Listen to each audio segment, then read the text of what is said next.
नहीं आएगा, कोई नबी नहीं आएंगे, कोई रसूल नहीं आएंगे अब हमें समझाने। तो कुरान पाक हमारे पास आ चुका है। उन कुरान पाक को जब तक हम खुद देखकर नहीं समझ कर पढ़ेंगे तो हमें उसकी रूहानियत का ही नहीं पता चलेगा, उसकी ताकत का ही नहीं पता चलेगा, उसकी मोहब्बत का नहीं पता चलेगा। वो लफ्ज, वो मोहब्बत हमारे अंदर जब भी उतरेगी जब हम उस कुरान पाक को समझ कर पढ़ेंगे। तब हमें पता चलेगा कि इस कुरान पाक की ताकत क्या है, इस कुरान पाक की रूहानियत क्या है, इस कुरान पाक में अल्लाह ने कितनी मोहब्बत, अपने कितनी मोहब्बत वाले लफ्ज रखे हैं जो हमारे अंदर उतर रहे हैं, और जो हमारे अंदर की गंदगी, जो हमारे दिल के जंग को मिटा रही है। वो जब हम खुद करेंगे तो हमें पता चलेगा, वरना कभी भी सारी जिंदगी पैदा होने के बाद मरने मरने तक हमें नहीं पता चलेगा कि कुरान पाक की मोहब्बत और कुरान पाक की सच्चाई और कुरान पाक की ताकत और वो लफ्ज जो अल्लाह रब्बुल इज्जत ने आप वसल्लम पे उतारे हैं उसमें कितनी मोहब्बत है। तो इन तमाम बातों को समझना है, जुड़ना है कुरान से, नमाज से, दीन से।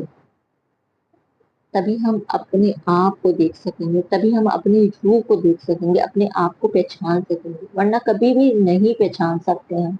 हम पैदा होकर मर जाएंगे लेकिन हमें पहचान नहीं होगी तो फिर इससे बड़ा जुल्म अपनी जात पर क्या कि हमने कुरान पाक से अपनी जात, अपनी रूह को नहीं मिलाया। इससे बड़ा जुल्म और क्या कि हमने जो लफ्ज अल्लाह ताला ने अपनी मोहब्बत के पैदा किया, हमने उससे अपने आप को अपने रब से नहीं मिलाया।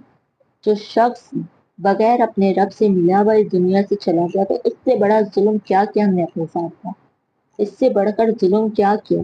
ये बहुत बड़ा जुल्म किया अपने साथ को कि हमने अपने रब को अपनी जात से ना मिलाया। अपनी जात को, अपनी रूह को अपने रब से मिलाएं, कुरान के जरिए, नमाज के जरिए, याद के जरिए, जिक्र के जरिए। इन बातों को समझिए, ये बात मामूली नहीं है, इन बातों में बहुत ताकत है। और ये ताकत हमें तब समझ आएगी, अपनी रूहानी ताकत हम तब समझेंगे जब हम दीन से जुड़ेंगे, नमाज